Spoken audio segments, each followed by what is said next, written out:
আসসালামু আলাইকুম, সকলকে আমার ইউটিউব চ্যানেলে স্বাগতম।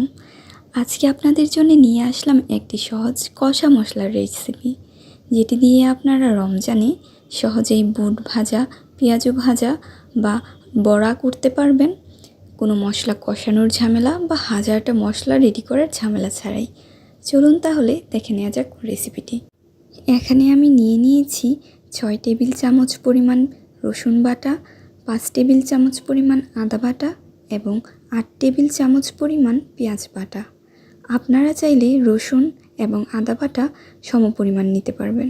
গরম মশলার জন্য নিয়েছি 15 থেকে 20টা এলাচ, 5-6টা দারচিনির টুকরা ভেঙে ছোটো করে নিয়েছি এবং 1 টেবিল চামচ পরিমাণ গোলমরিচ আর 8টার মতো লং। আর নিয়ে নিয়েছি 10-12টার মতো তেজপাতা। তেজপাতাগুলো ভালো করে ধুয়ে নিতে হবে। লং ছাড়া বাকি শুকনো উপকরণগুলোকে ব্লেন্ডারে আমি গুঁড়ো করে নিয়েছি। এবার চুলায় একটা ফ্রাই প্যান অথবা ভাজার কড়াই বসিয়ে মশলাটা ভালো করে কষিয়ে নিতে হবে।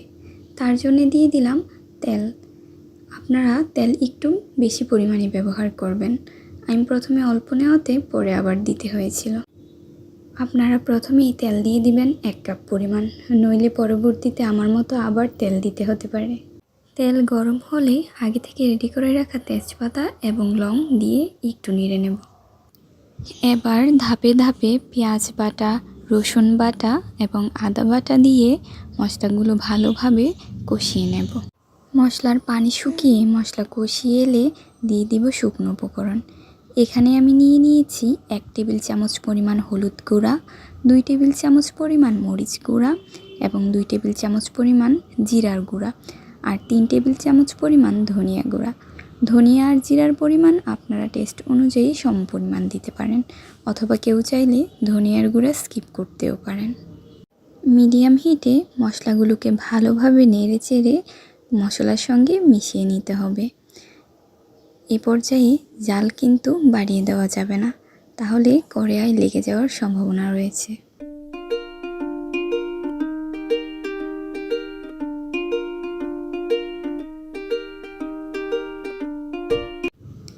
এ পর্যায়ে আমি দিয়ে নেব আগে থেকে রেডি করে রাখা গরম মশলা। গরম মশলাটা এখানে আমি 2 টেবিল চামচ পরিমাণ ব্যবহার করেছি। আপনারা আপনাদের টেস্ট অনুযায়ী বেশি বা কম করে নিতে পারবেন, তবে গরম মশলাটা কম না দিয়ে একটু বেশি দেওয়াই ভালো, তাহলে মশলার ঘ্রাণ খুব ভালোভাবে আসবে। সামান্য একটু লবণ দিয়ে নিব টেস্টের জন্যে। মশলা কষানোর এ পর্যায়ে পানি দিতে হবে।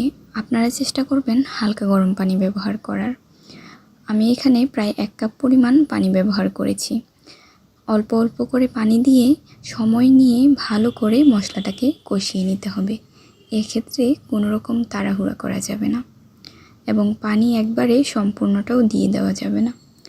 অল্প অল্প করে পানি দিয়ে অনেকক্ষণ নিয়ে মশলাটা কষালে তবেই মশলার স্বাদ ভালোভাবে আসবে।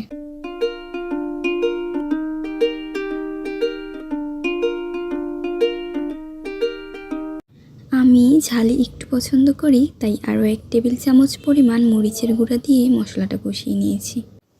শুরুতে আমি তেল একটু কম নিয়েছিলাম, তাই এখন মশলা কষানো হয়ে যাওয়াতে আবার খানিকটা তেল দিয়ে নিয়েছি।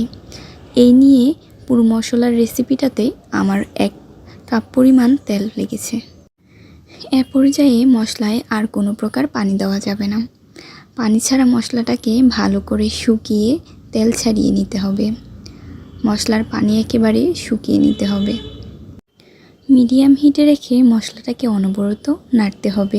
খেয়াল রাখতে হবে যেন মশলা কড়াইয়ের গায়ে লেগে না যায়, তাতে কিন্তু মশলার স্বাদ নষ্ট হয়ে যাবে এবং মশলা তিতা হয়ে যেতে পারে।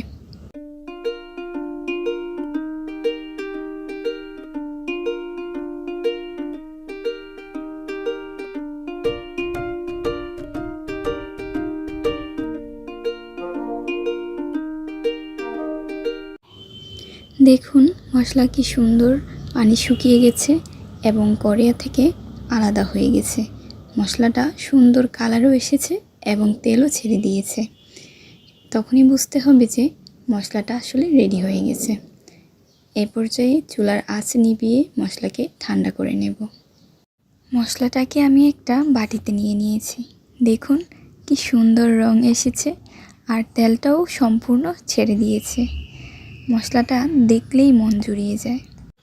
আপনারা সবাই বাসায় নিশ্চয়ই মশলাটা ট্রাই করবেন এবং কেমন হলো তা আমাকে কমেন্টে জানাবেন। এই কষা মশলাটা আপনারা শুধু বুট ভাজি বা বড়া পেঁয়াজুতেই নয়, দিতে পারবেন যে কোনো মাংসের রান্নাতে। এতে করে মশলা কষানোর ঝামেলা থেকে বেঁচে যাবেন। মশলাটাকে ঠান্ডা করে তেজপাতা ছাড়িয়ে আমি একটা আইস ট্রেতে নিয়ে নিয়েছি। এভাবে মশলাটাকে ডিপ ফ্রিজে রেখে 15 দিন থেকে 1 মাস পর্যন্ত ব্যবহার করা যেতে পারে। আবার কিউবগুলোকে ঠান্ডা হয়ে গেলে এয়ারটাইট কোনো বক্সে নিয়েও সংরক্ষণ করা যেতে পারে। রান্নার সময় প্রয়োজন অনুযায়ী 1টা অথবা 2টা কিউব ব্যবহার করেই হয়ে যাবে আপনার রান্না। ভিডিওটা ভালো লাগলে লাইক এবং শেয়ার করুন এবং আমার চ্যানেল সাবস্ক্রাইব করুন। আল্লাহ হাফেজ।